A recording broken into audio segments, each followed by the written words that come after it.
or all European capitals effectively talking to each other to figure out what the common European response should be. Right now, of course, they don't know what exactly Donald Trump might levy his tariffs on, but he does make those announcements next Wednesday. But the big question for Europe is, how does it respond? And within that, there will be competition and differing opinions. For example, Ireland will want to defend not alone its pharmaceuticals industry, but also its massive alcohol exporting industry. But that is one area which prospectively could face targeting if Europe decides that it wants to put countermeasures on American alcohol imports into the EU, because that in turn might result in a tit-for-tat tariff battle across the continent. Micheál Martin has been saying this morning that he does hope Europe will take its time, however, to consider whatever measures it does levy in response.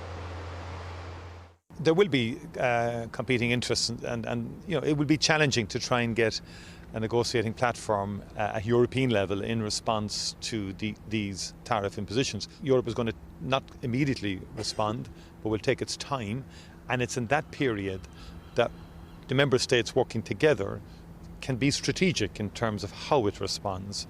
And so a strategic response is very important. In other words, that we don't invite more damage in our response, and that we do it in a way that maximises Europe's leverage here.